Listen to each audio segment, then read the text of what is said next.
এই যে ইহুদি বলে, নাসারা বলে, এগুলো ধর্ম না, এগুলো বংশ গোষ্ঠী জাতির নাম অনুসারে নামকরণ করা হয়েছে। যেমন নাসারা এসেছে, ঈসা আলাইহিস সালামের মা মারিয়াম ফিলিস্তিনের নাসিরিয়া শহরে জন্মগ্রহণ করেছেন। নাসিরিয়া, ওইখান থেকে আসছেন নাসারা। ইয়াকুব আলাইহিস সালামের 10 ছেলে, এই 10 ছেলের মধ্যে থেকে এক ছেলের নাম হচ্ছে ইয়াহুদা। এই ইয়াহুদা থেকে এসেছে ইহুদি। কিন্তু সব নবীর ধর্ম একটা। আওয়াজ করে বলুন তো সবাই, সেটা কি? ইসলাম। সবার ধর্ম একটা ছিল, ইসলাম। বিষ্ণু ইসলাম বলেন, ওয়াল আম্বিয়াউ ইখওয়াতুন লিআল্লাতিন, সেই বুখারীর বর্ণনা। নবীগণ হচ্ছে একে অন্যের বৈমাত্রেয় ভাইয়ের মতো। বৈমাত্রেয় ভাই মানে মা ভিন্ন কিন্তু বাবা এক, এরকম হয় না? ধরেন আমার বাবা যদি একাধিক বিয়ে করে, তো প্রত্যেক স্ত্রী গর্ভে যদি সন্তান আসে, তো আমরা সবাই তো ভাই, কি বলেন? কিন্তু মা ভিন্ন। মা কি? তবে বাবা এক। নবীদের দৃষ্টান্তটা এরকম, আল আম্বিয়া ও ইখওয়াতুন লিআল্লাত। নবীরা হচ্ছেন বৈমাত্রেয় ভাইয়ের মতো, তাদের মা ভিন্ন কিন্তু বাবা এক। বিষ্ণু ইসলাম বলেন, উম্মাহাতুহুম শাত্তা ওয়া দীনুহুম ওয়াহিদ, তাদের শরীয়ত, তাদের বিধিবিধান এটা ভিন্ন ভিন্ন, কিন্তু তাদের দিন কি? এক, সেটা হচ্ছে ইসলাম। সকল নবীর ধর্মের নাম হচ্ছে ইসলাম। যেমন ইব্রাহিম আলাইহিস সালামের ব্যাপারে আল্লাহ তাআলা বলেন, মা কানা ইব্রাহিমু ইয়াহুদিয়ান ওয়ালা নাসরানিয়ান ওয়ালাকিন কানা হানিফাম মুসলিমা ওয়া মা কানা মিনাল মুশরিকিন। নবী ইব্রাহিম আলাইহিস সালাম উনি ইহুদিও ছিলেন না, নাসারাও ছিলেন না, উনি একনিষ্ঠ মুসলিম ছিলেন। কি ছিলেন? আল্লাহ নবী ইউসুফ আলাইহিস সালাম উনি সবসময় আল্লাহর কাছে দোয়া করতেন, আল্লাহ তাওয়াফানি মুসলিমান ওয়াল হিকনি বিসসালিহিন, আল্লাহ তুমি আমাকে মুসলিম হিসেবে মৃত্যু দিও আর সৎকর্মশীলদের সাথে অন্তর্ভুক্ত করে নিও। তো উনি মুসলিম না হলে এই দোয়া করতেন, আল্লাহ মুসলিম হিসেবে মৃত্যু দিও। সুলাইমান আলাইহিস সালাম রানী বিলকিসের কাছে একটা চিঠি লিখেছেন। এই চিঠি আবার পাঠিয়েছেন হুদহুদ পাখিকে দিয়ে। হুদহুদ পাখি ঠোঁটে করে এটা কামড় দিয়ে নিয়ে বিলকিসের রাজপ্রাসাদের ভেন্টিলেশনের ভিতর দিয়ে ঢুকে, বিলকিস লাঞ্চ করে বিশ্রাম নিতেছিল, এর বুকের উপরে চিঠিটা রেখে ফুরুত করে উড়াল দিছে হুদহুদ। খুলে দেখে অদ্ভুত এক চিঠি, ইন্নাহু মিন সুলাইমান ওয়া ইন্নাহু বিসমিল্লাহির রহমানির রহিম। তো বিলকিসকে উদ্দেশ্য করে সাল্লাল্লাহু আলাইহি ওয়াসাল্লাম বলেছিলেন, আল্লাহ তাআলু আলাইয়া ওয়াতুনি মুসলিমিন, বিলকিস অবাধ্য হয়েও না, বাড়াবাড়ি করো না, মুসলিম হয়ে আমার কাছে ফিরে আসো। কোন নবী বলছেন? তো উনি যদি মুসলিম না হতেন, উনি মুসলিম হওয়ার আহ্বান করতেন? প্রিয় ভাইরা, তাহলে সব নবীর ধর্ম একটা, সেটা কি? ইসলাম। সব নবী একই ধর্মের অনুসারী ছিলেন। এ পর্যায়ে আমরা কমন প্রফিটিক ফিচার্স, 10টা কমন ফিচার আছে যেটা সব নবীদের ক্ষেত্রে প্রযোজ্য। সব নবীদের ক্ষেত্রে এই ফিচারগুলো পাওয়া যায়। এই 10টা কমন ফিচার নিয়ে আলোচনা করবো ইনশাআল্লাহ।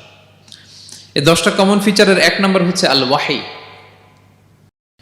সকল নবীকে আল্লাহ তাআলা ওহী পাঠিয়েছেন, রেভেলেশন, প্রত্যাদেশ। ওহী মানে সিক্রেট মেসেজ, যেটা নবী শোনে আর আল্লাহ জানে, দুনিয়ার মানুষ এটা শোনে না। নবীরা বললে কেবল শোনে। সুবহানাল্লাহ বলেন। সব নবীকে আল্লাহ এই ওহীটা পাঠিয়েছেন। জিবরাইল আলাইহিস সালাম মারফত ওহী পাঠিয়েছেন, অথবা সরাসরি কিতাব পাঠিয়েছেন, কিংবা সহিফা পাঠিয়েছেন। আল্লাহ তাআলা ইরশাদ করছেন, ইন্না আওহাইনা ইলাইকা কামা আওহাইনা ইলা নূহি ওয়ান নাবিয়িনা মিন বাদি। নবী নূহ আলাইহিস সালামের পরে সব নবীদের কাছে আমি যেমনি ওহী পাঠিয়েছি, আপনার কাছেও আমি এভাবে ওহী পাঠিয়েছি। সব নবীদের কাছে আমি এভাবে ওহী পাঠিয়েছি। সূরা বাকারার শুরুতে মুত্তাকিদের সংজ্ঞা দিতে যে আল্লাহ তাআলা বলেন, ওয়াল্লাযীনা ইউমিনুনা বিমা উনজিলা ইলাইকা ওয়া মা উনজিলা মিন ক্বাবলিক ওয়া বিল আখিরাতি হুম ইউকিনুন। মানে নবী হে, মুত্তাকি তো তারা যারা আপনার উপর যে কিতাব নাজিল হয়েছে এটার উপরও ঈমান আনে, ওয়া মা উনজিলা মিন ক্বাবলিক, এর আগে যত কিতাব নাজিল হয়েছে তার উপরও ঈমান আনে। তা আমরা যদি শুধু কোরআনের উপর ঈমান আনি হবে? তার আগে যত কিতাব, আসমানি কিতাব নাজিল হয়েছে এগুলোর উপরও ঈমান আনার দরকার আছে না নাই? বলেন বলেন। তাওরাতের উপর ঈমান আনতে হবে, জাবুর, ইনজিল, সুহুফে ইব্রাহিম ও মূসা সবগুলোর উপর ঈমান আনতে হবে। তো এই ওহীগুলো আল্লাহ তাআলা নাজিল করেছেন। তাহলে 1 নাম্বার কমন ফিচার হচ্ছে আল্লাহ তাআলা ওহী পাঠিয়েছেন, সব নবীকে ওহী দিয়েছেন। 2 নাম্বার ফিচার হচ্ছে same language of the people. নবীকে আল্লাহ তাআলা যেই জাতিগোষ্ঠীর কাছে পাঠিয়েছেন তিনি ওই জাতির ভাষাতেই কথা বলেছেন। ধরেন মালয় এলাকাতে যদি আল্লাহ নবী পাঠান আর ওই নবী যদি আরবিতে কথা বলে, তা আমাদের মালয়েশিয়ান ভাইরা বুঝবে?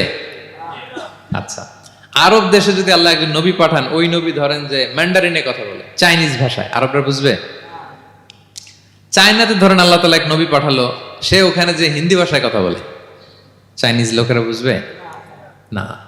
তাহলে যেই জাতির কাছে আল্লাহ পাঠাইছেন ওই জাতির ভাষা দিয়ে আল্লাহ নবীকে পাঠাইছেন। সুবহানাল্লাহ। আল্লাহ তাআলা ইরশাদ করেন, ওয়ামা আরসালনা মির রাসূলিন ইল্লা বিলিসানি কওমিহি লিউবাইয়িনা লাহুম। আল্লাহ তাআলা যত রাসূল পৃথিবীতে প্রেরণ করেছেন, বিলিসানি কওমি, যে জাতির কাছে প্রেরণ করেছেন ওই জাতির ভাষায় প্রেরণ করেছেন, যাতে করে নবীর কথা এরা বোঝে। নবীরা এসেছেন বাণীবাহক হয়ে, এখন এই বাণী যদি বুঝতে না পারে তাহলে কাজ হবে। এজন্য প্রত্যেক নবীকে আল্লাহ তাআলা যে জাতির কাছে পাঠিয়েছেন ওই জাতির ভাষায় পাঠিয়েছেন। 3 নম্বর হচ্ছে, সকল নবীকে আল্লাহ তাআলা very good standard of character দিয়েছেন। চারিত্রিক দৃষ্টিকোণ থেকে অতুলনীয় ছিল এক একজন নবী। পা থেকে মাথা পর্যন্ত কালো দাগ ফেলার মতো কিছু ছিল না। আল্লাহু আকবার।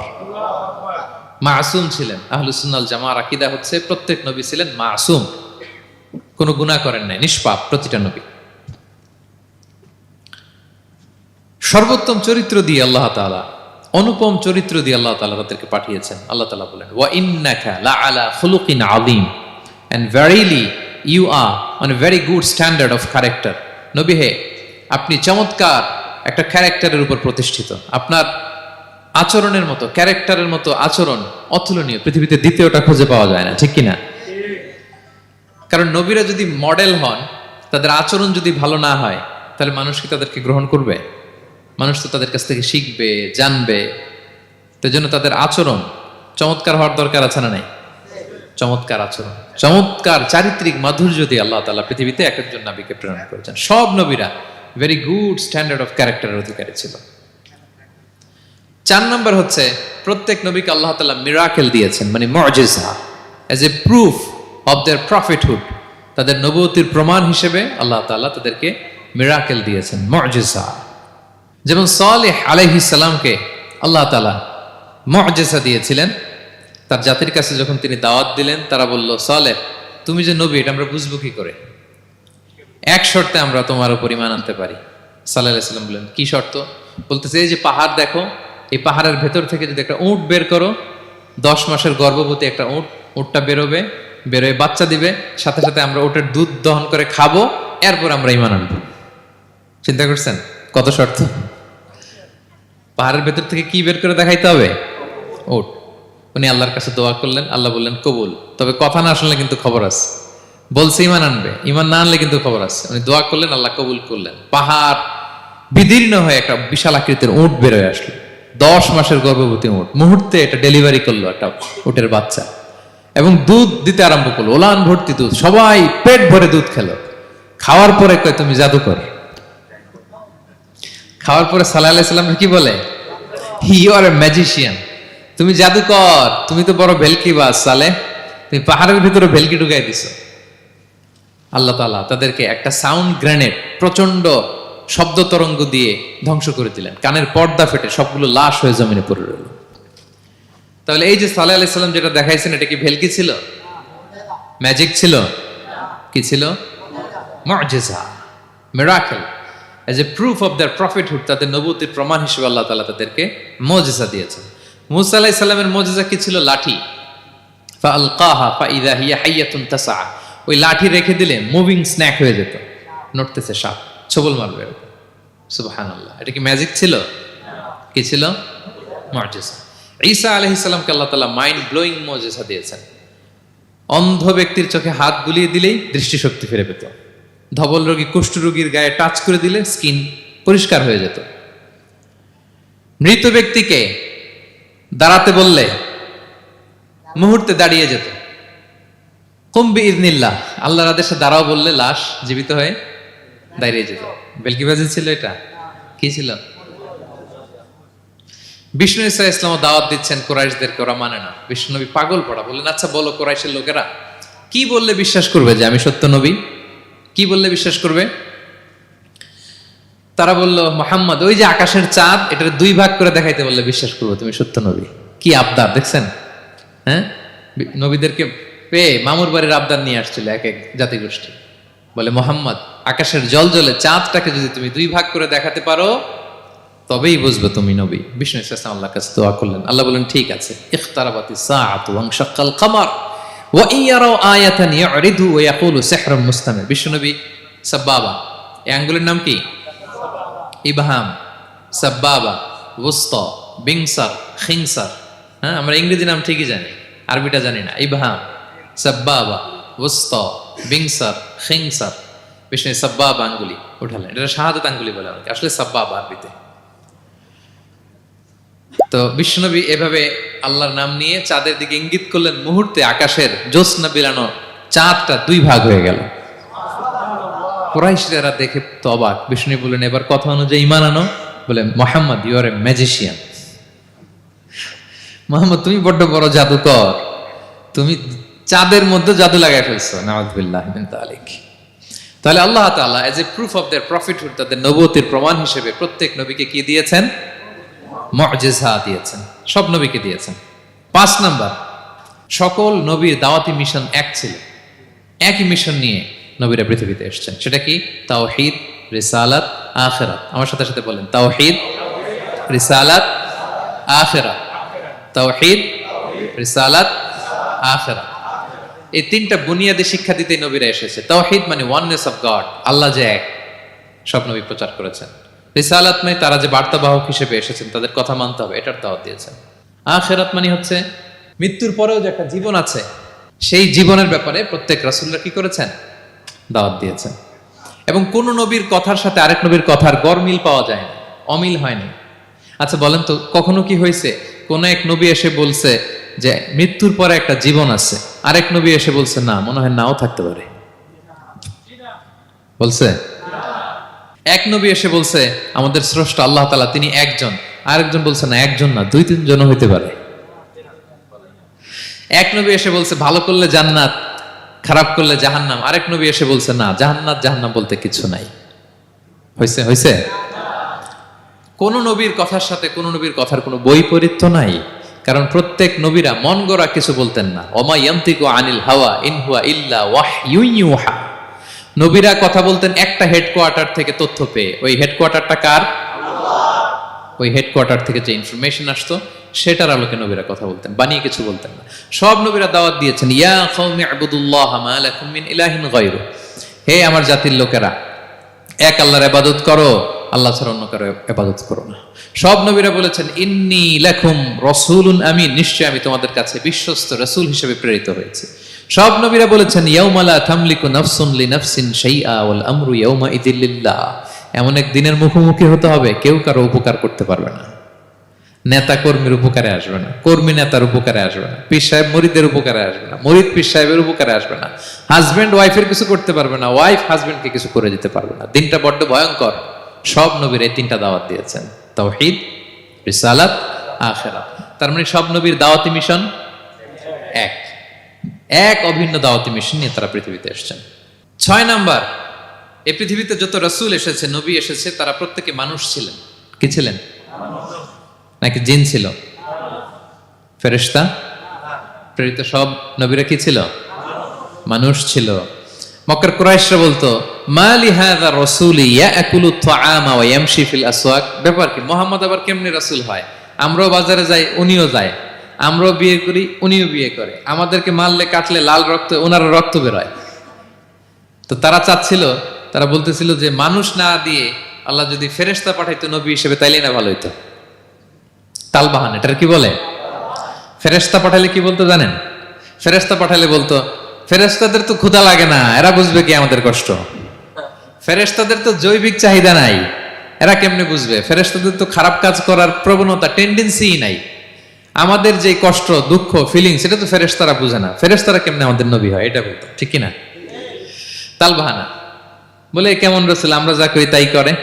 আল্লাহ বলেন সব নবীকে আমি মানুষ হিসেবে প্রেরণ করেছি। বিষ্ণু ইসলাম বলেন ইন্নামা আনা বাশারুম মিসলুকুম, নিশ্চয় আমি তোমাদের মতোই মানুষ। তোমাদের মতোই কি মানুষ। তো পার্থক্য হচ্ছে ইউহা ইলাইয়া, আমার কাছে ওহী আসে, প্রত্যাদেশ আছে আল্লাহ তাআলার পক্ষ থেকে। তাহলে 6 নম্বর যেই কমন ফিচার আমরা জানলাম, আল্লাহর পাঠানো সবগুলো নবী এবং রাসূল তারা কি ছিলেন? সবাই বলুন, তারা কি ছিলেন? মানুষ ছিলেন। 7 নম্বর কমন ফিচার হচ্ছে আল্লাহর পাঠানো সব নবী এবং রাসূলরা ওনারা পুরুষ ছিলেন। কি ছিলেন? কোন নবী কি নারী ছিল বলেন তো? হ্যাঁ, নারী নবী আছে? নাই। নবী হওয়ার জন্য ম্যাসকুলিনিটি শর্ত, পুরুষ হওয়া শর্ত। কারণ নবীকে অনেক বড় বড় জিনিসের নেতৃত্ব দিতে হবে, মাঝে মাঝে মিলিটারি তৈরি করতে হবে, লিডারশিপ লাগবে, যুদ্ধ পরিচালনা করতে হবে, নারীদের পক্ষে এটা সম্ভব? কঠিন। আমাদের বোনদের অনেক ধরনের দুর্বলতা আছে, তাদের মাসে কিছুদিন তারা আল্লাহর আদেশে অসুস্থ থাকে, ঠিক কিনা? পিরিয়ড তাদের চলে, ওই সময় সালাত পড়তে পারে না, অনেক প্রতিবন্ধকতা তাদের আছে। বাচ্চা যদি ধারণ করে পেটে 9 মাস, ওনারা অসুস্থ। শেষের মাসগুলোতে তো কঠিন, জটিল অবস্থা। বাচ্চা ডেলিভারির পরেও 40 দিন ব্লিডিং আছে না নাই? তাহলে অনেক ধরনের জটিলতা আল্লাহ তাআলা ওনাদের দিয়েছেন। এজন্য আল্লাহ তাআলা নবুয়তের গুরু দায়িত্ব, এটার জন্য আল্লাহ তাআলা পুরুষদেরকে সিলেক্ট করেছেন। আলহামদুলিল্লাহ বলেন।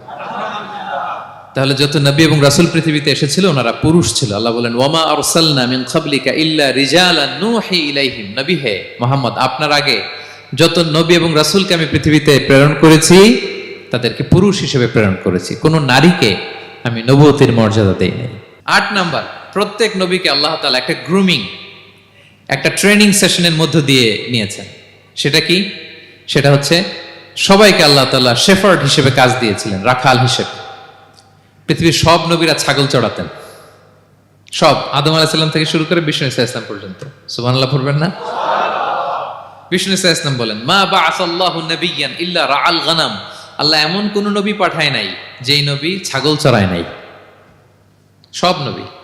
সাহাবার অবাক হয়ে বললেন, ওয়া আনতা ইয়া রাসূলুল্লাহ, হে নবী আপনিও ছাগল চড়িয়েছেন? বিষ্ণু বললেন, হ্যাঁ, আমি তো অল্প কিছু পারিশ্রমিকের বিনিময়ে মক্কার লোকদের ছাগল চড়িয়ে দিতাম। সুবহানাল্লাহ। কেন সব নবীকে দিয়ে আল্লাহ ছাগল চড়ালেন? এই ট্রেনিং সেশন, গ্রুমিং সেশন কেন? কারণ ছাগলকে একসাথে বসানো কঠিন। ছাগল একটু কি বলবো, একটু টেরা টাইপের প্রাণী, কথা শুনতে চায় না। ধরেন যে সারা সপ্তাহ আপনি খুব ব্যস্ত, একদিন সুযোগ পাইছেন সপ্তাহে যে আজকে আমি ফ্রি আছি, যাই পুকুরে যাই, আমিও গোসল করি, ছাগলটারও গোসল করাই। এটা ধরে যদি এখন পুকুরের দিকে টান দেন, কি করবে? পা দুইটা এমন শক্ত করে মাটিতে ধরে রাখবে, আপনি যত টানবেন ওর ঘাড়ের চামড়া ছিঁড়ে যাচ্ছে, তারপরেও আসে না। এরপর ছাগলগুলোর একসাথে রাখা কঠিন, একটা নেচে ওদিকে যায়, আরেকটা লাফ দেয় এদিকে, আরেকটা ওইদিকে।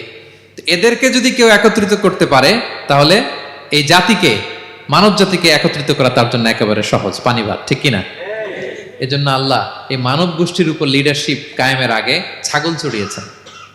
এবং যারা মরুভূমিতে ছাগল চড়ায়, যে শেফার্ডগুলো, যেই রাখালগুলো, তাদের অনেক শক্তিশালী হইতে হয়। গায়ে শক্তি না থাকলে ছাগল চড়ানো যায় না, কিন্তু লাঠি নিয়ে হই হই করে পিছনে দৌড়াইতে হয়, নেকড়ের ছোবল থেকে ছাগলগুলোকে রক্ষা করতে হয়, বাঘ নেকড়ে এগুলো থেকে বাঁচাইতে হয়। তার মানে এটা করার মধ্য দিয়ে এই জাতিকে কিভাবে জাহান্নামের আগুন থেকে বাঁচাবে, নবীদের ওই ট্রেনিং হয়ে যায়। সুবহানাল্লাহ। ছাগল এদিক ওদিক দৌড়াতে থাকে, এদেরকে যেমনি একত্রিত করতে হবে, নবীদের কাজও হচ্ছে মানব গোষ্ঠীকে ইউনাইটেড করা, একত্রিত করা। এজন্য আল্লাহ তাআলা মা বাআসাল্লাহু নাবিয়্যান ইল্লা রাআল গানাম, এই পৃথিবীতে এমন কোন নবী পাঠান নাই যেই নবীকে দিয়ে আল্লাহ তাআলা ছাগল চড়ান নাই। সব নবীর মধ্যে এটা কমন। 8 নম্বর পয়েন্ট। 9 নম্বর পয়েন্ট হচ্ছে enmity from their own people. যত নবী দাওয়াত নিয়ে আসছে তারা চ্যালেঞ্জের মুখোমুখি হয়েছেন, শত্রুতার মুখোমুখি হয়েছেন। কেউ ওনাদের জন্য রেড কার্পেট রিসেপশন দেয় নাই। নবীদের পথ ছিল বড় পিচ্ছিল, এটা কুসুমাস্তীর্ণ ছিল না, কণ্টকাকীর্ণ। কেউই সহজে মেনে নেয় নাই। দাওয়াত দিছে তো রিজেক্ট, সবাই প্রত্যাখ্যান করেছে, সবাই প্রত্যাখ্যান করেছে। এটা কমন ছিল, প্রত্যেক নবীকে এটা মুখোমুখি হতে হয়েছে। Mockery, vulgarism, operation, mental torture, physical torture and what not, সব ধরনের। ইভেন অনেক নবীকে হত্যা করা হয়েছে দিনের দাওয়াতের কারণে। বনি ইসরায়েলের লোকেরা তাদের নিজেদের 70,000 নবীকে নিজেরা হত্যা করেছে। এমনকি আমার নবী বিশ্বনবী মুহাম্মদ রাসূলুল্লাহ সাল্লাল্লাহু আলাইহি ওয়াসাল্লামকে হত্যার ষড়যন্ত্র করা হয়েছিল। আল্লাহ তাআলা দয়া করে বিশ্বনবীকে হিজরতের ব্যবস্থা করে দিয়ে প্রাণে বাঁচিয়েছেন, মক্কা থেকে মদিনাতে পাঠিয়ে দিয়েছেন। তাহলে এই পথ বড় কঠিন ছিল, নবীদের পথ, সব নবীর জন্য, এক্সেপ্ট সুলাইমান এবং দাউদ আলাইহিস সালাম, তাদের কথা ভিন্ন। এছাড়া সব নবীরা এই সংগ্রাম, এই বিরোধিতা, এই শত্রুতা, এই জেলাসি, এগুলোর মুখোমুখি হয়েছে পৃথিবীর সকল নবীরা, সকল নবীরা। বিষ্ণু ইসা ইসলাম ঘুমাতে পারে নাই একটা রাত শান্তিতে। বিষ্ণুর বায়োগ্রাফি যদি আপনি পড়েন, জীবনে যদি পড়ে দেখেন, প্রত্যেকটা নবীর জীবনে এই কষ্টকর মুহূর্তগুলো ছিল। শত্রুতা সব নবীকে পোহাতে হয়েছে। বিষ্ণু ইসা ইসলামের কাছে যখন প্রথম নাজিল হলো ইকরা বিসমি রাব্বিকাল্লাযী খালাক, সূরা আলাকের প্রথম কয়টা আয়াত? 5 আয়াত নিয়ে কোরআনের ভারে নতুন রেগুলেশন পেয়ে বিষ্ণুনবী কাঁপতে আরম্ভ করলেন। কাঁপতে কাঁপতে জ্বর এসে গেল বিষ্ণুনবীর গায়ে, নিচে নেমে আসলেন। খাদিজা রাদিয়াল্লাহু তাআলা আনহাকে বললেন, জাম্মিলুনি জাম্মিলুনি, আমাকে কম্বল চাপা দাও, আমার খুব শীত লাগছে, আমার জ্বর এসে গিয়েছে। কাঁপতে লাগলেন বিষ্ণু ইসলাম। খাদিজা রাদিয়াল্লাহু তাআলা আনহার এক চাচাতো ভাই ওয়ারাকা ইবনে নাওফল ছিল ইনজিল কিতাবের পণ্ডিত। খাদিজা রাদিয়াল্লাহু তাআলা আনহা বিষ্ণুকে নিয়ে চাচাতো ভাইয়ের কাছে গেলেন, যে বলেন, ভাই ওরাকা, দেখেন তো মোহাম্মদ কি বলে, সে কি দেখছে, কি নিয়ে আসছে, কাঁপতেছে আর বলতেছে আমি মরে যাব, আমাকে কম্বল চাপা দাও। ওরাকা বললেন, মোহাম্মদ কে এসেছিল বলতো? বিষ্ণু জিবরাইল ইসলামের বর্ণনা দিলেন। কি বলেছে বলতো? 5 আয়াতের বর্ণনা বিষ্ণু ইসলাম দিলেন। তখন বিষ্ণু ইসলামের কথা শুনে ওরাকা বলল, তোমার কাছে যে এসেছে ওহুয়ান নামুস, মানে জিবরিল, সে সব নবীদের কাছে এসেছে। মোহাম্মদ তুমি নবী হবা, তুমি কি হবা? তুমি নবী হবা, আখিরি নবী হবা তুমি। যে তোমার কাছে এসেছে সে সব নবীদের কাছে ওহী নিয়ে এসেছিল। আর জেনে রাখো মুহাম্মদ, তোমার এলাকার লোকেরা একদিন তোমাকে এলাকা থেকে বের করে দিবে। ভবিষ্যৎবাণী করতেছিলেন। বিশ্বনবী বললেন, আওয়া মুখরিজিয়াহুম, আমার ভাই বেরাদার, আমার জ্ঞাতি গোষ্ঠীর লোকেরা আমার এলাকা ছাড়া করবে? ওরাকা বললেন, হ্যাঁ। লাম ইয়াতি রাজুলুন কত্তু বিমিসলি মা জিতা বিহি ইল্লা উদিয়া, তোমার মতো এরকম রিসালাতের দায়িত্ব নিয়ে যারাই কোনো জাতির কাছে এসেছে তাদের সাথে এরকম শত্রুতা করা হয়েছে। বিষ্ণু ইসলাম সেদিনের কথা শুনে, ওরাকার কথা শুনে অবাক হয়েছিলেন। তাহলে সব নবীদের ক্ষেত্রে 9 নম্বর কমন বৈশিষ্ট্য হচ্ছে তাদেরকে বাধার সম্মুখীন হতে হয়েছে। এখনো যারা নবীদের পথে চলবে বা চলে, তাদের জীবনে বাধা বিপত্তি আছে না নাই? হ্যাঁ, তারা জেনে বুঝেই এই পথে এসেছে, তারা হিসাব মিলিয়েই এই পথে নেমেছে। এজন্য বাধা বিপত্তি চ্যালেঞ্জ কোন মুমিনকে তার রাস্তা থেকে সরাতে পারে না, ঠিক কিনা বলেন? এক চুলো নড়াতে পারে না। এটা নবীদের পথ, এটা নবীওয়ালা কাজ। এখানে জুলুম থাকবে, এখানে বাধা বিপত্তি থাকবে, এখানে চ্যালেঞ্জ থাকবে। এই পথটা সোজা, সিরাতুল মুস্তাকিম। যদি শেষ মাথায় যাওয়া যায়, ডাইরেক্ট জান্নাতুল ফিরদাউস। আলহামদুলিল্লাহ। তাহলে সব নবীরা বাধার সম্মুখীন হয়েছেন। 9টা কমন ফিচার গেল। 10 নম্বর, দ্য লাস্ট কমন ফিচার, পৃথিবীর সব নবীরা ইন্তেকাল করেছেন, আর কোন নবী আসবেন? আসবে? পৃথিবীর সব নবীরা মারা গিয়েছেন, কিন্তু আলামুল বারজাখে, বারজাখের জগতে নবীরা জীবিত। আই রিপিট, আমি আবারও বলি, প্রত্যেক নবী তার কবরে জীবিত। আলামুল বারজাখে। আমরা এই দুনিয়াতে আসার আগে যেই জগতে ছিলাম, ওই জগৎটার নাম হচ্ছে আলামুল আরওয়াহ, মানে রুহের জগৎ। সেখান থেকে আমরা এই জগতে এসেছি, এটার নাম আলামুদ দুনিয়া, দুনিয়ার জগৎ। আবার মৃত্যুর পরে যে নতুন এক্সটেশনে আমরা যাব, সেটার নাম হচ্ছে আলামে বারজাখ, বারজাখের জগৎ। নবীরা ওই বারজাখের জগতে জীবিত। বিষ্ণু ইসলাম সুনানে আবু দাউদের হাদিসে বলেন যে, ইন্নাল্লাহ হাররামা আলাল আরদি আন তাকুলা আজসাদাল আম্বিয়া, আল্লাহ তাআলা এই জমিনকে, নবীদের দেহকে কনজিউম করাকে হারাম করে দিয়েছেন। মানে জমিনের জন্য নবীদের লাশকে পচিয়ে ফেলা, খেয়ে ফেলা হারাম। যত নবী যেখানে ইন্তেকাল করেছেন, তাদের পবিত্র দেহ মোবারক এখনো আগের মতো একেবারে, যখন মৃত্যুবরণ করেছিলেন তখন লাশটা যেমন তাজা ছিল, এখনো প্রত্যেকে তার কবরে এরকম তাজা লাশ নিয়ে শুয়ে আছে। প্রত্যেক নবী কবরে জীবিত। বিষ্ণু ইসলাম ওনার কবরে জীবিত। তবে এটা বারজাকি জগতে। এই দুনিয়া তিনি যেভাবে জীবিত ছিলেন ওইভাবে না, বারজাকি জগতে জীবিত। আমরা যখন প্যারা নবীর উপর সালাম পৌঁছাই, দুরুদ পড়ি, প্রত্যেক ফেরেশতা, একটা ফেরেশতা আছে এই দুরুদগুলোকে নিয়ে বিষ্ণুনবীর কাছে পৌঁছায়। আপনার বাবার নাম, আপনার নাম বলে ফেরেশতা বলে যে অমুকের ছেলে অমুক আপনাকে সালাম দিয়েছে। বিষ্ণুনবী কবর থেকে নিজে ওই সালামের উত্তর বলে, কারণ বিষ্ণু ইসলাম বারজাকের জগতে তিনি জীবিত। হায়াতুন নবী, বারজাকের জগতে তিনি জীবিত। আরেক হাদিসে বিষ্ণু ইসলাম বলেন, আল আম্বিয়া ও আহিয়াউন ফি কুবুরিহিম ইউসাল্লুন, নবীরা তাদের কবরে জীবিত, সেখানে তারা সালাত আদায় করে। নবীরা তাদের কবরে কি করে? সালাত আদায় করে। তাহলে এই 10টা হচ্ছে কমন ফিচার্স এবং প্রফিটস। সব নবীদের মধ্যে এই বিষয়গুলো পাওয়া যায়। সর্বশেষ পয়েন্ট হচ্ছে lessons from the life of the profits. এত নবী রাসূল যে আল্লাহ তাআলা আমাদের হেদায়েতের জন্য পাঠালেন, তাদের জীবনী থেকে আমাদের জন্য শিক্ষা কি, লেসন কি, এটা জানার দরকার আছে না নাই? বলেন, কি লেসন আমরা নিব? অনেক লেসন আছে। আমি সংক্ষিপ্ত পরিসরে 2-1টা বলি। আমি আমার মিজানুর রহমান আজহারি ভেরিফাইড ইউটিউব চ্যানেলে প্রফেট সিরিজ নামে একটা সিরিজ করেছি, 25 পর্বের। কোরআনে কয়জন নবীর নাম উল্লেখ হয়েছে? 25। আর আমার চ্যানেলে কয় পর্ব? তার মানে 25 জন নবীর ব্যাপারে আমি ওয়েল ডকুমেন্টেড ম্যানারে একাডেমিকলি আলোচনা করেছি। আপনারা শুনবেন, আপনাদের জন্যই করেছি, শুনবেন আপনারা। এবছর 21শে বইমেলায় আপনারা শুনেছেন আমার একটা বই প্রকাশিত হয়েছে, বইয়ের নাম হচ্ছে জেগে ওঠো আবার। এটা আমি নিজে লিখেছি। আরেকটা বই 6 খণ্ডের আমি সম্পাদনা করেছি, সেটা হচ্ছে ছোটদের নবী রাসূল। বইটার নাম কি? ছোটদের নবী রাসূল। সত্যায়ন প্রকাশন থেকে 6 পর্বের খুব চমৎকার গ্রাফিক্যাল ইউজার ইন্টারফেস দিয়ে আপনার সোনামণিরা, বাচ্চারা তারা জেনে যাবে যে তাদের আসল আইকন কারা, তাদের আসল সুপার হিরো কারা, তাদের অনুসরণীয় অনুকরণীয় ব্যক্তিত্ব হবে কারা। এই বইটা লিখতে, সম্পাদনা করতে আমাদের অনেক চ্যালেঞ্জ আমরা ফেস করেছি, কারণ এটা আপনাদের জন্য লিখি নাই, লিখছি কাদের জন্য? বাচ্চাদের জন্য। আমি বাচ্চাদেরকে গল্প শোনাচ্ছি এরকম একটা ভাব নিয়ে লিখেছি। আমি বারবার ভেবেছি যে আমার ছোট্ট মেয়েটাকে যদি আমি শোনাই, ওকে বুঝাইলে ও কিভাবে বললে বুঝবে। গল্পের মতো করে খুব রস দিয়ে, আনন্দ দিয়ে প্রতিটা বাক্য এভাবে সাজানো হয়েছে। 6 খণ্ডের ছোটদের নবী রাসূল সিরিজ। যদি সুযোগ হয় আপনারা সংগ্রহ করবেন। বড়দের নিয়েও আমরা নবী রাসূলদের উপর আমাদের সামনে কাজ আসবে, আমরা জানাবো। তো আজকের এই কায়েত ফাউন্ডেশন বাংলাদেশের এই প্রোগ্রামে সর্বশেষ যে পয়েন্টটা আপনাদের সামনে আমি উপস্থাপন করতে চাই, সেটা হচ্ছে lessons from the life of the profits.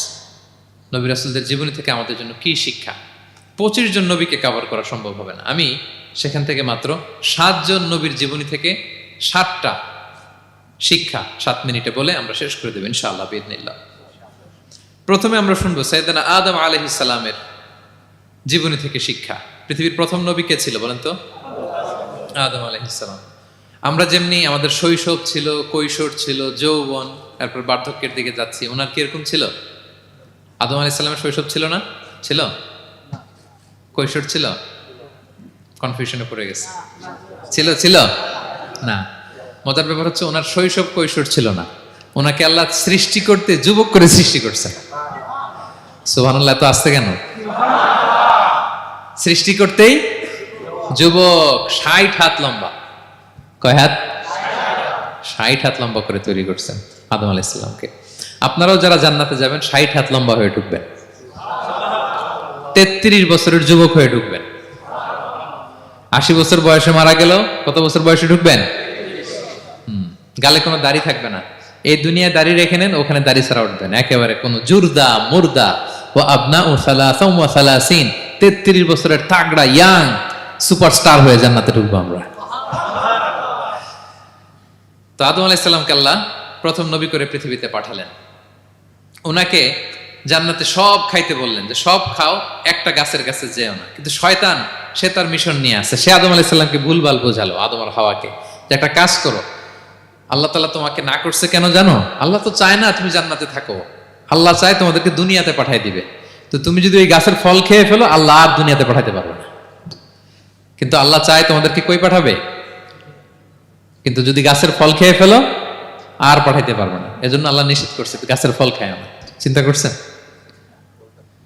উল্টা, পুরো উল্টোটা বুঝাইছে। তো ভুল করে সাইয়েদনা আদম আলাইহিস সালাম, হাওয়া আলাইহিস সালাম খেয়ে ফেলছেন এই ফল। খাওয়ার পরেই আল্লাহ তাআলা পাঠাই দিলেন পৃথিবীতে, যাও জমিনে যাও, এই জান্নাতে আর থাকা যাচ্ছে না। কাঁদতে আরম্ভ করলেন আদম আর হাওয়া আলাইহিস সালাম। কাঁদতে কাঁদতে অনুতপ্ত হয়ে আল্লাহর কাছে দোয়া করলেন। তো পুরো আদম আলাইহিস সালামের জিন্দেগির সবচেয়ে বড় শিক্ষা হচ্ছে রিপেন্টেন্স, অনুতপ্ত হওয়া। কি হওয়া? অনুতপ্ত হওয়া। আমরা ভুল করব, কুল্লুকুম খাত্তাউন, আমরা সবাই পাপী। সবাই কি? পাপী। কে পাপ করি না? আমরা সবাই পাপী। কিন্তু মনে রাখবেন, আমাদের পাপ যত বড় হোক, আল্লাহর রহমতের দরিয়া তার চাইতেও বড়, অনেক বড়। তিনি দয়াময়, তিনি মেহেরবান, তার দয়ার শেষ নাই, তার মায়ার শেষ নাই। তার রহমতের দরিয়া যে কত বড় আপনি কল্পনাও করতে পারবেন না। শয়তান আর আমাদের মধ্যে পার্থক্য হচ্ছে, শয়তান পাপ করে পাপে অটল থাকে, কিন্তু বিশ্বাসীরা পাপ করার সাথে সাথেই ক্ষমা চায় কার কাছে? এটা হচ্ছে আদম আলাইহিস সালামের জীবনী থেকে আমাদের জন্য সবচেয়ে বড় লেসন। সাইয়েদনা আদম আলাইহিস সালাম উনি ভুল করে যখন বুঝতে পারলেন, অনুতপ্ত হলেন, চোখের পানি ছাড়লেন। 2 ফোঁটা পানি আল্লাহর কাছে সবচাইতে প্রিয়। এক হচ্ছে জেহাদের ময়দানে মুজাহিদের গা বেয়ে ঝরে পড়া রক্তের ফোঁটা, 2 হচ্ছে অনুতপ্ত বান্দার চোখের পানির ফোঁটা।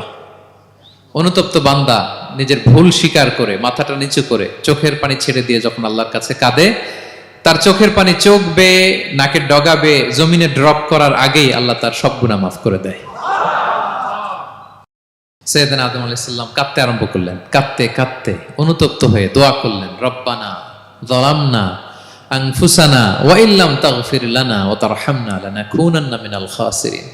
রব্বানা, হে আমাদের রব, যালামনা আনফুসানা, আমরা আমাদের নফসের উপর জুলুম করেছি, ভুল করেছি, অন্যায় করেছি, অপরাধ করেছি। ওয়া ইল্লাম তাগফির লানা, আল্লাহ তুমি যদি ক্ষমা না করো, তুমি যদি মাফ না করো, লানাকুনান্না মিনাল খাসিরিন, আল্লাহ আমরা ধ্বংস হয়ে যাব, আমরা ক্ষতিগ্রস্ত হয়ে যাব, আমরা লুজার হয়ে যাব। এই বাক্যগুলো বলে বলে যখন আল্লাহ তাআলার কাছে দোয়া করলেন, আল্লাহর রহম হলো। আল্লাহ দয়া করে সাইয়েদনা আদম আর হাওয়া আলাইহিস সালামকে ক্ষমা করে দিলেন। ক্ষমা করে আবার জান্নাতের এন্ট্রির ঘোষণা দিলেন যে আবার দুনিয়ার জীবন শেষ করে আসো, যেখান থেকে আসছিলে আবার ওখানে ঢুকতে পারবে। তাহলে আদম আলাইহিস সালামের জীবন থেকে আমরা যে লেসনটা পাই সেটা কি ভাই? বলেন বলেন। অনুতপ্ত হওয়া, রিপেন্টেন্স। আমরাও যদি জীবনে ভুল করি কি করবেন? ভুলের উপর অটল থাকবেন? অনড় থাকবেন? একগুঁয়ে ধরে বসে থাকবেন? সীমা লঙ্ঘন করবেন? আমরা ক্ষমা চাইব। কার কাছে ক্ষমা চাইব? ক্ষমা দেওয়ার জন্য তিনি বসে থাকেন। শেষ রাতে আল্লাহ প্রথম আসমানে চলে আসেন। প্রথম আসমানে এসে ডাকতে থাকেন, আলা মিন মুস্তাগফিরিন আগফির আলা, কে ক্ষমা চাবা? কে পাপ করেছে, জুলুম করেছে, বলো, আমি ক্ষমা দেওয়ার জন্য আসছি। আলা মিন মুস্তারজিকিন আরযুক আলা, কার রিজিকের দরকার, কার চাকরি নাই, কার ব্যবসা মন্দা, আমার কাছে চাও, আমি আল্লাহ বাড়িয়ে দেব। কার কি লাগবে বল, আমি দেব। আল্লাহ তাআলা দেওয়ার জন্য আসছে, আমি নেয়ার জন্য উঠতে পারি না। আমরা যেন আল্লাহ তাআলার কাছে চাই বেশি বেশি, এবং ভুল করলে যেন আমরা অনুতপ্ত হই। ভুল করলে আমরা কি হব? সাইয়েদনা আদম আলাইহিস সালামের জীবন থেকে আমরা এটা শিখলাম। 2 নম্বরে সাইয়েদনা নূহ আলাইহিস সালামের লাইফ থেকে আমরা কি শিখি? ওনার লাইফ থেকে আমরা শিখি হচ্ছে কনসিস্টেন্সি, মানে লেগে থাকা। ভালো কাজের জন্য কি করা? লেগে থাকা। উনি 950 বছর দাওয়াত দিয়েছিলেন ওনার জাতিকে। কয় বছর বলেন তো? 950 বছরের দাওয়াতি কার্যক্রমের ফলে উনি ফলোয়ার জোটাইতে পারছেন কয়জন জানেন? 80 জন। কয়জন? 80 জন। এরাই আমাদের পূর্বপুরুষ। আমরা পৃথিবীর সবাই কিন্তু এদেরই নাতিপুতি। এই 80 জনকে নিয়ে উনি নৌকার উপর উঠছিলেন, কিস্তির উপর, আর বাকিটা তো মহাপ্লাবন দিয়ে আল্লাহ ধ্বংস করে দিয়েছেন। ওই 80 জন আবার জমিনে এসে জমিন আবাদ করা শুরু হলো, ওখান থেকে পৃথিবীর সকল মানুষ। সুবহানাল্লাহ। উনি বলেন, ক্বালা রাব্বি ইন্নী দাআউতু কওমি লাইলান ওয়া নাহারা, আল্লাহ আমি দিন রাত এক করে আমার জাতিগোষ্ঠীকে দাওয়াত দিয়েছি।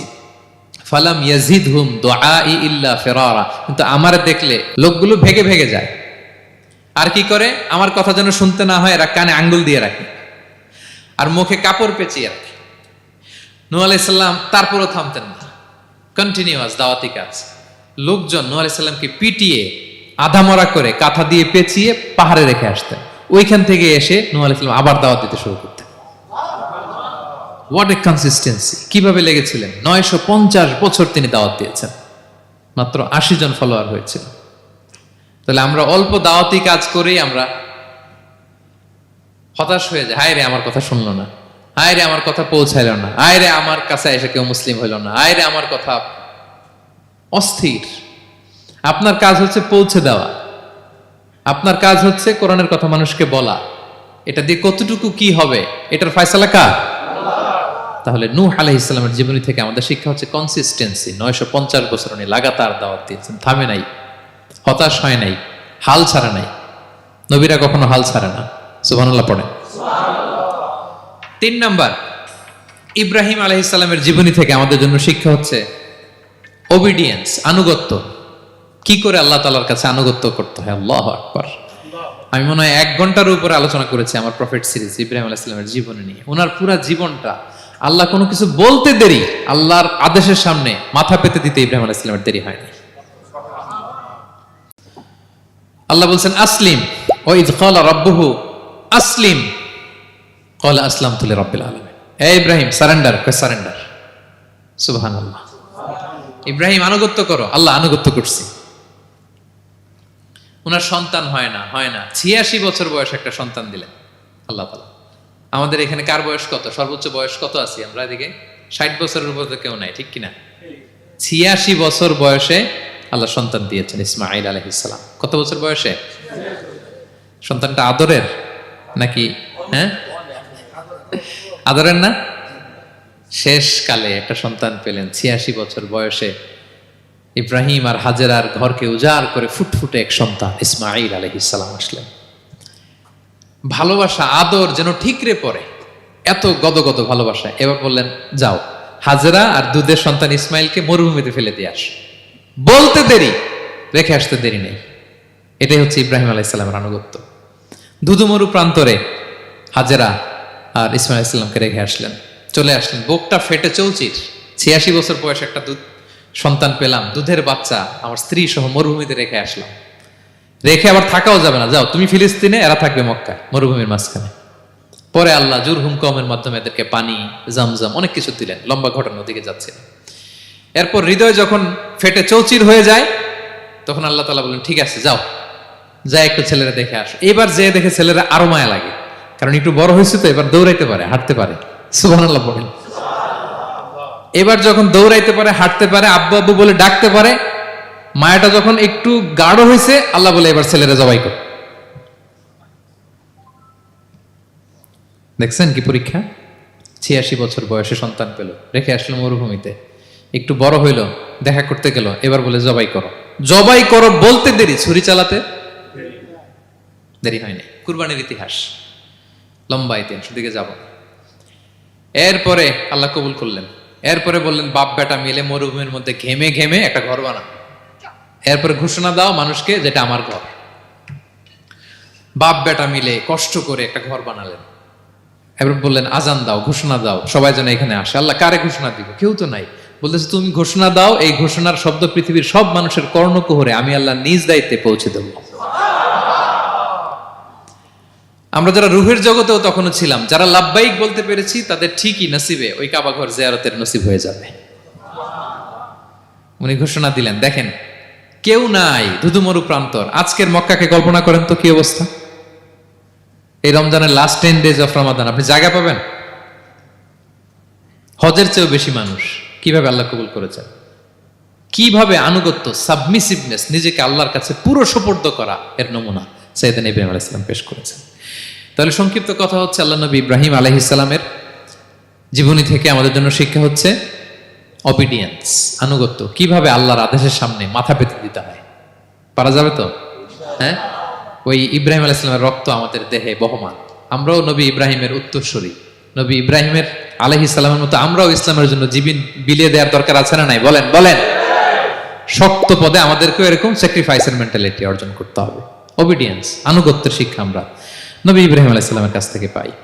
4 নম্বর, ইয়াকুব আলাইহিস সালাম, ওনার জীবনী থেকে শিক্ষা হচ্ছে পেশেন্স, ধৈর্য। আমাদের অনেকের ধৈর্য নাই, আমরা অস্থির, অল্পতে ধৈর্য হারাই ফেলি। ধৈর্য এমন একটা গাছ, এই গাছের সারা গায়ে অনেক কাঁটা, কিন্তু এই গাছের ফল বড্ড মিষ্টি। ধৈর্য এমন একটা গাছ, গাছের সারা গায়ে কি, কিন্তু ফলটা। ইয়াকুব আলাইহিস সালামের কলিজার টুকরা ইউসুফ আলাইহিস সালামকে ভাইয়েরা মেরে আহত করে কুয়ায় ফেলে দিছে। কুয়া থেকে নিয়ে মিশরে বিক্রি করে দিস। এখন এতিম হয়ে আরেক জায়গায় থাকে, বাবার কলিজা ফেটে যায়, ছিঁড়ে যায়, কিন্তু কাউরে বিচার দেয় না, কাউরে কিছু বলে না। উনি বলে, ইন্নামা আশকু বাসি ওয়া হুজনি ইলাল্লাহ, আমার দুঃখ কষ্ট মনের জ্বালার যন্ত্রণা আমি একজনের বলি, তিনি কে? আল্লাহ। ধৈর্য ধারণ করলেন। প্রাপ্তবয়স্ক অবস্থায় ওনার ছেলে বানিয়ামিন, তাকেও হারালেন। আবার বলে, আমি কাউরে বিচার দেই না, একজনের বলে, তিনি কে? আল্লাহ। এই 2 ছেলের শোকে কাঁদতে কাঁদতে অন্ধ হয়ে গেলেন। আল্লাহু আকবার। সাইয়েদনা ইয়াকুব আলাইহিস সালাম একবারও ধৈর্য হারা হন নাই। তাহলে আল্লাহ নবী ইয়াকুব আলাইহিস সালামের জীবনী থেকে আমাদের জন্য শিক্ষা হচ্ছে পেশেন্স। বিপদে আমরা কি ধরবো? ধৈর্য ধারণ করব।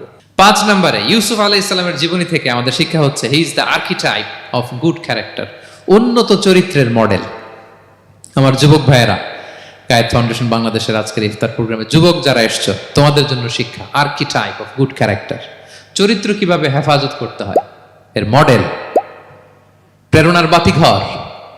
তাগড়া যুবক, পৃথিবীর সবচাইতে সুন্দর পুরুষ ইউসুফ আলাইহিস সালাম। তাকে দেখে ওই সময়ের আরেক বিশ্ব সুন্দরী জুলাইখা প্রেমে মাতোয়ারা, গোপন কক্ষে নিয়ে প্রেম নিবেদন করেছে। বলেছে, ইউসুফ কাক পক্ষে টের পাবে না। আল্লাহ নবী ইউসুফ আলাইহিস সালাম এটাকে প্রত্যাখ্যান করলেন। জোরাজুরি করলো, প্রত্যাখ্যান করলেন। মারধর করা হলো, প্রত্যাখ্যান করলেন। সবশেষে আলটিমেটাম দিল, যদি আমার কথা মতো না চলো জেলখানায় ভরবো। উনি বললেন ক্বালা রাব্বি সিজনু আহাব্বু ইলাইয়া মিম্মা ইয়াদউনানি ইলাই। আল্লাহ, এই পাপের কাজের চেয়ে জেলখানাই আমার জন্য ভালো। বিনা অপরাধে বিনা দোষে এক যুগ মিথ্যা অপবাদে কারাবন্দী ছিলেন সাইয়েদনা ইউসুফ আলাইহিস সালাম। তারপরেও চরিত্রের ব্যাপারে এক বিন্দু কম্প্রোমাইজ করেন। যুবক ভাইরা, চরিত্র বড় দামি সম্পদ। সম্পদ গেলে সম্পদ আসে, স্বাস্থ্য গেলে স্বাস্থ্য আসে, একবার চরিত্র নষ্ট হলে ওই চরিত্র আর ফিরে পাওয়া যায় না। সাইয়েদনা ইউসুফ আলাইহিস সালামের জীবনী থেকে আমাদের শিক্ষা হচ্ছে চরিত্রকে কিভাবে প্রিজার্ভ করতে হয়। এটা 6 নম্বরে সাইয়েদনা ঈসা আলাইহিস সালামের জীবনী থেকে আমাদের জন্য শিক্ষা হচ্ছে স্লেভারি, দাসত্ব। কারণ আমরা সবাই গোলাম একজনের। বলেন তো কার গোলাম? আল্লাহর গোলাম। কিন্তু ওনার সব উম্মতেরা মানে খ্রিস্টানরা তাকে বলে সান অফ গড, উনি নাকি আল্লাহর সন্তান। নাউজুবিল্লাহ পড়েন। ওনার মা ম্যারি মানে মারিয়াম আলাইহিস সালাম নাকি আল্লাহর স্ত্রী। নাউযুবিল্লাহ। কিন্তু উনি জন্মের পরেই দুধের শিশু মায়ের কোলে বসে একটা ছোট্ট ভাষণ দিয়েছিলেন। বলেছিলেন ইন্নী আব্দুল্লাহ আতানিয়াল কিতাবা ওয়া জাআলানি নাবিয়্যা। আল্লাহ আমাকে আল্লাহর গোলাম বানিয়ে পাঠিয়েছেন। দেখেন কি নবী, প্রথমে এসে বলেন আমি কিন্তু রাসূল। একে তো দুধের শিশু, মুখের প্রথম কথা কি? ইন্নী আব্দুল্লাহ, আমি আল্লাহর গোলাম। যাতে করে পুরো খ্রিস্ট সমাজের বিরুদ্ধে দলিল হয়ে থাকে যে তোমাদের নবী পৃথিবীতে এসে তার মুখ নিঃসৃত প্রথম শব্দটাই ছিল আমি আল্লাহর দাস, আমি আল্লাহর গোলাম। এবং উনাকে ওনার মাকে আল্লাহ স্পেশাল ইন্টারোগেট করবেন কিয়ামতের দিন। ঈসা, মারিয়াম, তোমরা কি বলে আসছিলা যে তুমি আমার বউ আর তুমি আমার সন্তান? ওনারা কাচুমাচু করে থার করে কাঁপবে আল্লাহর সামনে, কারণ এটা শিরকের প্রশ্ন। তারা বলবে আল্লাহ, আমরা যদি বলতাম আপনি তো জানতেন, আপনি যা শিখিয়েছেন আমরা তাই বলেছি। আল্লাহ জানেন যে উল্টাপাল্টা কিছু বলে নাই, তারপরেও কোটি কোটি মানুষের সামনে এত বিশাল জনগোষ্ঠী কেন এই নবীকে আল্লাহর সন্তান বললো? আল্লাহ তাআলা ঈসা আলাইহিস সালামকেও ছাড়বেন না, জিজ্ঞেস করবেন। তিনি বলবেন আল্লাহ, আমি যে তোমার গোলাম এটার দাওয়াত দিয়েছি, আর আজীবন গোলামের মতোই ছিলাম। ঈসা আলাইহিস সালাম কৃষকের সাথে, মজুরের সাথে, কুলির সাথে, ধোপাতের সাথে বন্ধুত্ব করেছিলেন। সমাজের নিচু শ্রেণীর লোকেরা ছিল তার ফলোয়ার। আল্লাহু আকবার। তাহলে সাইয়েদনা ঈসা আলাইহিস সালামের জীবনী থেকে আমরা শিখলাম আমরা সবাই আল্লাহর গোলাম, আল্লাহর দাস। সর্বশেষ নবী, বিশ্ব নবী, পেয়ারা নবী মুহাম্মদুর রাসূলুল্লাহ সাল্লাল্লাহু আলাইহি সাল্লামের জীবনী থেকে কি শিক্ষা? এই শিক্ষা তো বলতে গেলে ঘন্টার পর ঘন্টা লাগবে। একটা শিক্ষা শুধু বলি, সেটা হচ্ছে মার্সি। ওমা আরসালনাকা ইল্লা রাহমাতাল লিল আলামিন। I have sent you as a mercy for the entire universe. নবী হে, আমি আপনাকে গোটা বিশ্বের সবার জন্য রহমত করে প্রেরণ করেছি। তিনি মানুষের জন্য রহমত, তিনি প্রাণীর জন্য রহমত, তিনি পাখির জন্য রহমত, তিনি স্ত্রীদের জন্য রহমত, তিনি উম্মতের জন্য রহমত, তিনি তার ফলোয়ার সাহাবীদের জন্য রহমত। ঠিক কিনা? তিনি কত রহমতের নবী ছিলেন? বিষ্ণু ইসলাম কতটা রহমতের নবী ছিলেন? ছোট্ট একটা উদাহরণ দিয়ে শেষ করি। বিষ্ণু ইসলাম বলেন লিকুল্লি নাবিয়িন দাওয়া মুস্তাজাবা। আল্লাহ প্রত্যেকটা নবীকে একটা করে দোয়ায়ে মুস্তাজাবা দিয়েছেন। মানে এমন দোয়া, এই দোয়া করতে দেরি কিন্তু দোয়া কবুল হতে দেরি হয়। সব নবীকে আল্লাহ বলছেন এই নবীরা তোমাদের প্রত্যেককে একটা করে দোয়া করার সুযোগ দিলাম এই দুনিয়াতে, এবং দোয়াটা করার সাথে সাথেই কবুল করে ফেলবে। বিষ্ণু বলেন লিকুল্লি নাবিয়িন দাওয়া মুস্তাজাবা। সব নবীরা একটা করে দোয়া মুস্তাজাব পেয়েছেন, দাআউ বিহা। আর নবীরা ওই দোয়াটা দুনিয়াতেই করে ফেলছে। সব নবীর ওই স্পেশাল দোয়া যেটা করলেই কবুল, ওটা সব নবীরা কি করছে? দুনিয়াতেই করে ফেলেছে। কিন্তু বিশ্বনবী বলেন ওয়া ইন্নী আখতাবিউ দাওয়াতি শাফাআতান লি উম্মতি ইয়াউমাল কিয়ামা। আমি আমার সেই দোয়াটা এই দুনিয়ার বুকে অন্যান্য নবীদের মতো করি নাই। আমি আমার দোয়াটা আমার গুনাহগার উম্মতের জন্য কিয়ামতের কঠিন দিনে তারা যখন মুসিবতে পড়ে যাবে, ওই মুসিবত থেকে বাঁচার জন্য ওই দোয়াটা আমি আমার উম্মতের জন্য রেখে দিয়েছি। ওয়া ইন্নী আখতাবিউ দাওয়াতি শাফাআতান লি উম্মতি ইয়াউমাল কিয়ামা। সব নবীরা এই দোয়াটা করেছে, দুনিয়াতেই কবুল হয়ে গিয়েছে। কিন্তু বিষ্ণুনবী বললেন আমি চাইলে এই দোয়াটা করতে পারতাম। তায়েফের ময়দানে বিষ্ণুনবী ওই দোয়া করলে বিষ্ণুনবীর গা দিয়ে রক্ত ঝরে না। কুরাইশদের সাথে বিষ্ণুনবীর 3 বছর জেল খাটা লাগে না। মদিনাতে বিষ্ণুনবী অনেক না খেয়েছিলেন, পেটে পাথর বেঁধেছিলেন। দোয়া করলে জান্নাত থেকে খাবারের বস্তা চলে আসতো, মুহূর্তেই কবুল। জীবনের কোন কঠিন পরিস্থিতিতে বিষ্ণুনবী এই দোয়াটা করে নাই। বিষ্ণু বলেন আমি আমার এই দোয়াটা স্পেশালি আমার গুনাহগার উম্মতের জন্য রেখে দিয়েছি। কিয়ামতের কঠিন ময়দানে আমার গুনাহগার উম্মত যখন বিপদে পড়ে যাবে, তাদেরকে ওই বিপদ থেকে বাঁচানোর জন্য ওই দোয়াটা আমি প্রিজার্ভ করে দিয়েছি। বিষ্ণু ইসলাম আমার জন্য এই দোয়াটা রেখে দিয়েছে। প্রিয় ভাইয়েরা, এই দোয়াটা আপনার জন্য রেখে দিয়েছেন। বিশ্বনবী দোয়াটা আমাদের জন্য রেখে দিয়েছেন। চাইলে এই দুনিয়াতে এই দোয়াটা করতে পারতেন, করেন নাই। সব নবীরা করে ফেলেছেন। এজন্য বিশ্বনবীকে বলা হয়েছে, ওমা আরসালনাকা ইল্লা রাহমাতাল লিল আলামিন। নবী হে, I have sent you as a mercy for the entire universe. গোটা বিশ্বের জন্য আপনাকে আমি রহমত করে প্রেরণ করেছি। আপনি রহমতের নবী, আপনি দয়ার নবী, মায়ার নবী। বিশ্বনবীর জীবনী থেকে শিক্ষা হচ্ছে আমরাও যেন আমাদের অধীনস্থ যারা আছে তাদের প্রতি যেন রহমদিল হই। আমরা আমাদের প্রতিবেশীদের প্রতি যেন রহমদিল হই। আমরা আমাদের ফ্যামিলির সদস্যদের প্রতি যেন রহমদিল হই। এই মার্সি, এই দয়া মায়ার ছোঁয়া যেন বিশ্বনবীর উম্মত হিসেবে আমাদের হৃদয়েও থাকে। সবাই পড়ি আমিন। তাহলে সম্মানিত সুধী, নবীদের এই লাইফ লেসন থেকে আমরা যেগুলো শিখলাম এগুলো আমাদের জীবনে বাস্তবায়নের দরকার আছে না নাই? বলেন বলেন। বেশি বেশি নবীদের জীবন চর্চা করবেন তো?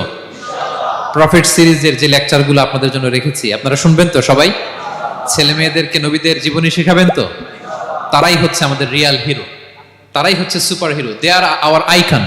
এবং আমাদের হেদায়েতের জন্য তাদেরকে আল্লাহ তাআলা আমাদের কাছে পাঠিয়েছেন নবী হিসেবে, রাসূল হিসেবে। নবীরা যেই পথে চলেছেন, যে দিক নির্দেশনা আমাদেরকে দিয়েছেন, আমরা যেন আমাদের জীবনকে ওই পথে ওই মতে পরিচালিত করতে পারি। আল্লাহ তাআলা আমাদের সবাইকে কথাগুলো বোঝা আর আমল